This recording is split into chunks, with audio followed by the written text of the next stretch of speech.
Hello everyone, it's Shane Kanto, your Wasteland reviewer, and I have another book review coming your way. Martin Scorsese, A Journey by Pat Kelley. And a special thanks to my friend Jim from the movie club who bought me this for my birthday. And I was excited to finally get around to reading this now that I'm actually back into reading some books.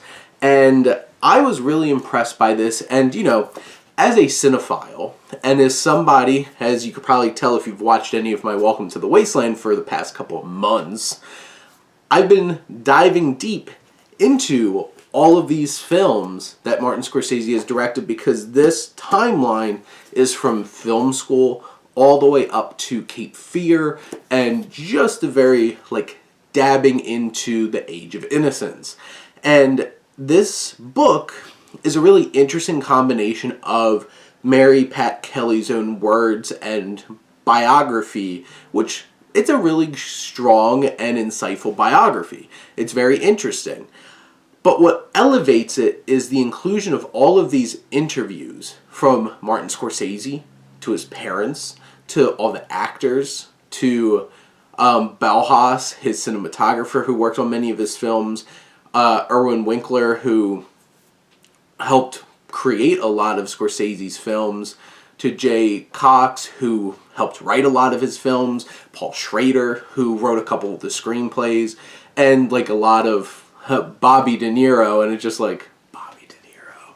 So Robert De Niro, Joe Pesci, Paul Newman was a really interesting one when it came to Color of Money, and then it's just so insightful and interesting to hear from all of these people involved in these films and learning so much about the filmmaking process, learning so many new layers about these films, certain things that we would never have known from a viewer, how things came about, how things worked, some of the crazy stuff that was in the original Raging Bull screenplay by Paul Schrader. Specifically when you have Jake LaMotta getting arrested in the jail and the punching the wall. There's a lot more to that originally, and how that all came about is so interesting and played out so well. And it's really a personal look because you do hear from Scorsese, you do hear from his parents, his colleagues, his friends, and you really gain this perspective on being an Italian American and also his faith. And the faith exploration in this book, there's whole chapters where a lot of it feels like talking about faith. And there's 2 whole chapters in this book focusing on Last Temptation of Christ because you had the section where he was going to make it and then the section where he did make it. And that was the longest chapter in the book, was the one where he was making Passion. It's called Passion, the chapter. Keep getting that mixed up. Last Temptation of Christ. And you gain so much insight in his perspective on religion, other people's perspectives on religion and faith. And it's so interesting and engaging, and it brings such a great dialogue and a feeling like this is how these conversations should be happening. And it's portrayed in such an engaging and thoughtful way in this book. And then you have the detailed insight for each of these films as you dive deep, talking to people involved in the films and gaining some behind-the-scenes perspectives. It's interesting because you hear from De Niro and how he preps for a film, and you hear from Pesci and how he preps for a film. You hear about Paul Newman's potential insecurities about things are going so well on the set of The Color of Money. It makes me nervous.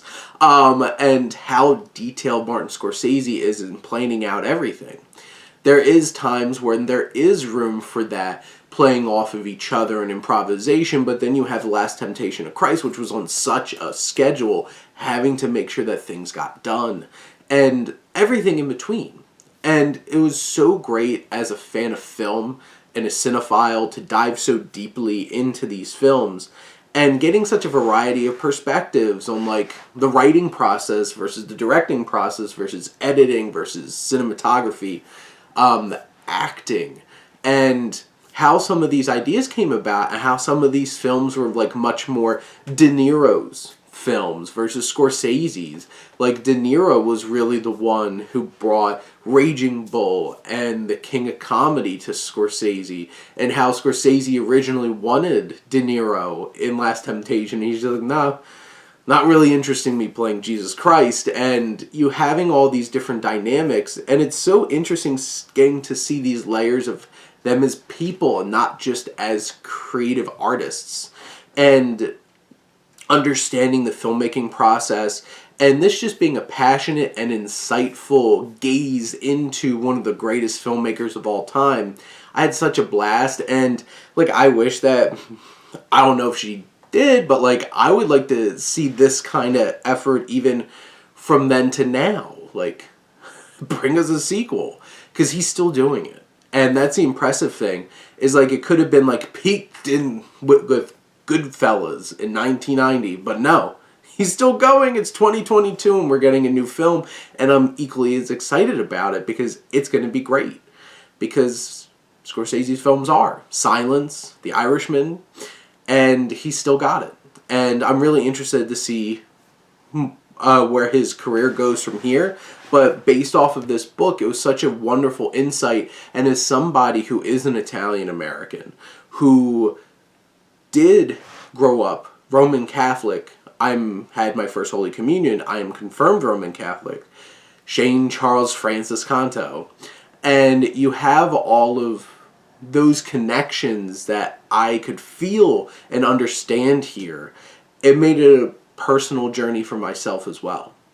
So I highly recommend Martin Scorsese, A Journey. This is a fantastic book. Go check this out if you're a cinephile, and especially if you're a fan of Scorsese. It's a no-brainer. But those are my thoughts on Martin Scorsese, A Journey. Let me know what you think, and let's talk some books. But thank you as always for tuning in and supporting your Wasteland reviewer.